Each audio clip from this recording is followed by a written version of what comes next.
Müverrih Sururi, 1752-1814. Tarih düşürme sanatındaki ustalığından ötürü, müverrih sıfatıyla anılan Sururi'nin asıl adı Osman'dır. Adanalıdır.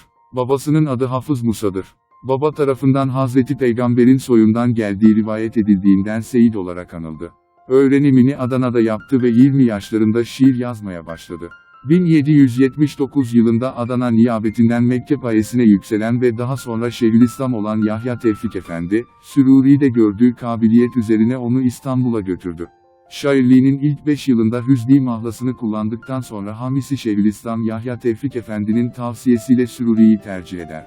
Hiciv ve Hezel türündeki şiirlerinde ise Hevai mahlasını kullanır.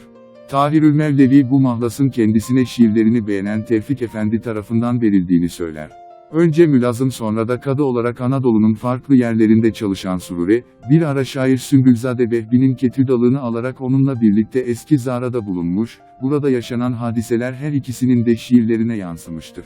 Sururi, hayatı boyunca 3 evlilik yapmış, 3. evliliğinden bir kızı olmuşsa da doğumundan kısa bir süre sonra vefat etmiştir.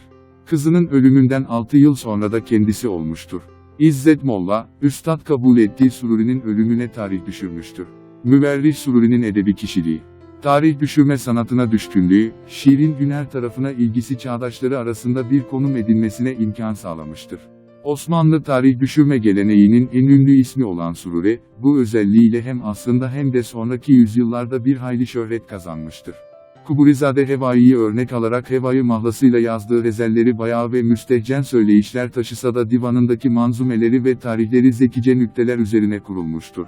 Sururi, bunlardaki ifade gücünü, halk dilinin sadeliğine ve akıcılığına borçludur. Yazdığı 2100'e yakın tarih manzumesi, Osmanlı toplumunun gerçekçi, muzip, kıvrak zekalı ve hazır cevap bir şair tarafından çıkarılmış panoraması gibidir. Sururi, hayatın en acı gerçekleriyle alaycı bakış açısını ustalıkla birleştirebilmiş nadir kalemlerdendir. Müverrih Sururi'nin eserleri. 1. Divan, Sururi Divanı'nı 2 defa tertip etmiştir. 30 yıl boyunca yazdığı şiirleri 1802'de, Neşatengiz, adıyla bir araya getirmiş, 1805'te divanına yeni şiirlerini ilave etmiştir. İkinci düzenleme sırasında ilk tertibinde divana bütün şiirlerini aldığını, ikinci tertibinde bunların bazılarını çıkardığını, bazılarını da yeni eklediğini söyler. Divanın 322 sayfalık kısmındaki tarihler 1719'u bulmakta, Hezeliyattakilerle beraber bu sayı 1800'ü geçmektedir. Ayrıca Sururi mecmuasında verilen bazı tarihler divanında bulunmadığı gibi bu tarihten sonra kaleme aldıkları da bu sayıya dahil değildir. İkinci Hezeliyat, Hevai mahlasının kullanıldığı eser üzerinde bir yüksek lisans çalışması yapan Elif Aya'nın tespitlerine göre 70 gazel, 1 müseddes, 1 muhammes, 110 tarih manzumesi, 260 kıta ve 38 beyit halinde şakaları, alay ve hicivleri toplanmıştır. 3. Sururi Mecmuası, birçok nüshası bulunan eser, 1102'si şaire ait olmak üzere 247 şairden derlenmiş 2473 tarih mısrağını ihtiva etmektedir. Bu tarihlerin 137'sinin şairi bilinmemektedir. 2 veya daha çok şairin birlikte yazdığı tarih mısralarının sayısı 62'dir.